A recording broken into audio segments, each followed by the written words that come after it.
বন্যা শুরুর পর হতে মাননীয় প্রধান উপদেষ্টার নির্দেশনা অর্থ মন্ত্রণালয় অধীনে উদ্ধার ত্রাণ কার্যকলাপ সমন্বিতভাবে বন্যার ভয়াবহতা বিবেচনা দেশের সর্বস্তরের মানুষের পাশাপাশি সশস্ত্র বাহিনী সহ বিভিন্ন সরকারি বেসরকারি সংস্থা বন্যার্থদের ত্রাণ তৎপরতা ও চিকিৎসা সেবা প্রদানে আজকের মিডিয়া ব্রিফিং এ আপনাদেরকে বন্যার বর্তমান পরিস্থিতি, সরকারের নেওয়া পদক্ষেপ, সংশ্লিষ্ট সকলের কার্যক্রম বিস্তারিত অবহিত করা হবে। মিডিয়া ব্রিফিং এর দুর্যোগ ব্যবস্থাপনা ও ত্রাণ মন্ত্রণালয়ের প্রতিনিধি এবং পর্যায়ক্রমে বৈষম্য বিরোধী ছাত্র আন্দোলন, এনজিও এবং সশস্ত্র বাহিনী বিভাগের প্রতিনিধি হাত ঢুকে যায়। পরবর্তীতে বন্যা দুর্গত এলাকায় স্থানীয় সংবাদ প্রতিনিধির মাধ্যমে সরাসরি কথোপকথন ও সর্বশেষ প্রশ্নোত্তর পর্ব থাকবে। মিডিয়া ব্রিফিং এর এই পর্যায়ে আমি দুর্যোগ ব্যবস্থাপনা ও ত্রাণ মন্ত্রণালয়ের প্রতিনিধিকে আহ্বান করছি বন্যা পরিস্থিতি নিয়ে তার বক্তব্য উপস্থাপনের জন্য। আপনাদের সবাইকে ধন্যবাদ।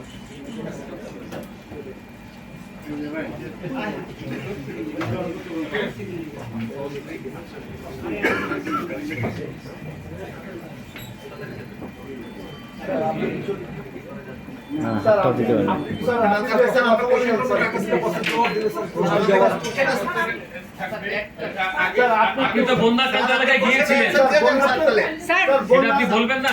বন্যার এলাকায় আপনি গিয়েছিলেন, কি দেখে আসছেন সেই বিষয়ে বলবেন না? এক মিনিট স্যার বলে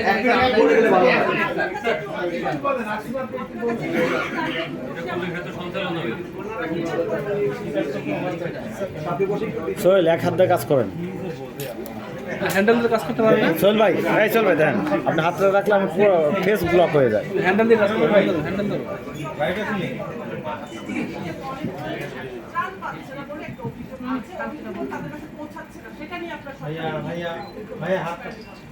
আবার হাত দিচ্ছে। সরকার সবাইকে সমন্বিত করে সোহেল, একটু হ্যান্ডেল ধরে কাজ করেন না। যে স্থান থেকে পানি নেমে যাচ্ছে সেই সমস্ত জায়গায় যাতে ত্রাণ পরিবহনের ব্যবস্থা করা যায় সেই উদ্যোগ গ্রহণ করেছে এবং অনেক ক্ষেত্রে যেখানে আরো দুর্গম এলাকা সেখানে সেনাবাহিনী এবং অন্যান্য বাহিনীরা হেলিকপ্টারের মাধ্যমে ত্রাণ পৌঁছাচ্ছে। এখন পর্যন্ত দূরবর্তী সকল উপজেলা সমূহে ত্রাণ পৌঁছানো গেছে। উপজেলা স্তরে ত্রাণ মজুত করা গেছে এবং চিকিৎসা সেবা নিশ্চিত করা করছে। ক্রমান্বয়ে সমস্ত বিষয়গুলি ধারাবাহিকভাবে খুব জ্বালাইলো আসছে। আর দুর্গম এলাকা এখন আর নাই। আমরা সকল জায়গায় ত্রাণ পৌঁছাতে পেরেছি। উপর থেকে পানি নিচের দিকে নেমে যাচ্ছে বলে কিছু কিছু জায়গা নতুন করে প্লাবিত হচ্ছে। সেই সমস্ত জায়গাতে সব রানিং পানি খুব দ্রুত নেমে যাবে বলে আমরা আশা করছি এবং ত্রাণ কার্যক্রম সুষ্ঠুভাবে আমরা সম্পন্ন করতে পারবো। সকল জনগণের এই স্বেচ্ছাসেবা আর মানুষের উদ্যম এই সমস্ত কিছুই আমাদেরকে শক্তি যোগাচ্ছে। সবাইকে ধন্যবাদ। ছোট্ট একটুখানি যদি একটু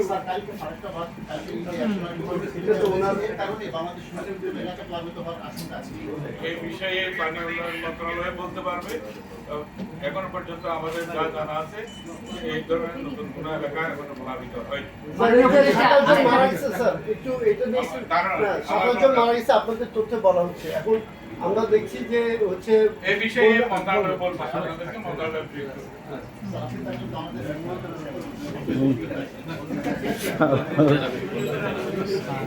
আরে ভাই, কেউ না।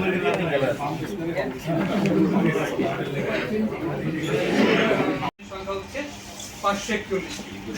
আর পানিবন্দী পরিবারের সংখ্যা সর্বশেষ তথ্য অনুযায়ী আজকে দুপুর 1টা পর্যন্ত 12,07,429টি এবং ক্ষতিগ্রস্ত লোকের সংখ্যা 56,19,375 জন। মৃতের সংখ্যা 27, এর ভিতরে কুমিল্লা 10, ফেনী 1, চট্টগ্রাম 5, খাগড়াছড়ি 1, নোয়াখালী 5, ব্রাহ্মণবাড়িয়া 1, লক্ষ্মীপুর 1 ও কক্সবাজার 3। নিখোঁজ লোকের সংখ্যা হচ্ছে 2, আগে দিকে ছিল মৌলভীবাজারে।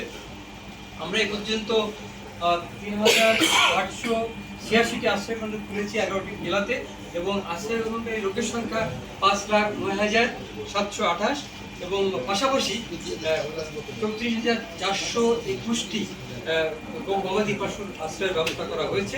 এই 11টি জেলায় আমাদের 620টি মেডিকেল টিম কাজ করছে। ত্রাণ বিতরণের বিষয়ে যেটা হচ্ছে যে গতকাল যেটি ছিল টাকা, চাল, শুকনো খাবার, শিশু খাদ্য, প্রাণী খাদ্য, সেটি অপরিবর্তিত রয়েছে।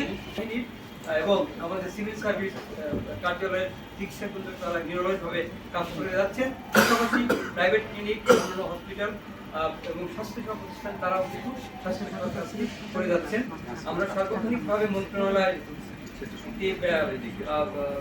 সহযোগিতার জন্য একটি নাম্বার চালু রেখেছি, সেখানে আমরা বিভিন্ন আবেদন পাচ্ছি, বিশেষ করে উদ্ধার এবং ত্রাণ বিতরণের জন্য। সেগুলি আমরা সশস্ত্র বাহিনী বিভাগের সঙ্গে সমন্বয় করে সে কাজটি আমরা করে যাচ্ছি। আর আমি যদি বলি যে বন্যার পূর্বাভাস, তাহলে দেখা যাচ্ছে যে পূর্বাঞ্চল এবং দক্ষিণ পূর্বাঞ্চলের অধিকাংশ জায়গাতেই পানি হ্রাস পাবে, পানি সংখ্যা হ্রাস পাবে। শুধুমাত্র একটি জায়গার কথা বলা আছে যে আপনার উত্তর পশ্চিম বঙ্গোপসাগর এবং তৎসংলগ্ন বাংলাদেশের দক্ষিণাঞ্চলে দেখা যাচ্ছে, এবং এর প্রভাবে 24 ঘন্টায় দেশের দক্ষিণ এবং দক্ষিণ পশ্চিম অঞ্চলে মাঝারি থেকে ভারী বৃষ্টিপাতের সম্ভাবনা আছে, এবং এই অঞ্চলে পানি সমতল কিছুটা বৃদ্ধি পেতে পারে। এটা ছিল আমাদের বন্যা বা আবহাওয়া সংক্রান্ত যে আপডেট সেটি। তো এখন স্যার একটু জানতে চাই স্যার, আচ্ছা, আমরা প্রশ্নগুলি পরে নেব। আমাদের আরো যে রয়েছে সবাই তাদের বক্তব্যটা তোলার পরে সবাই আমরা সম্মিলিত ব্যাপারে সব কিছু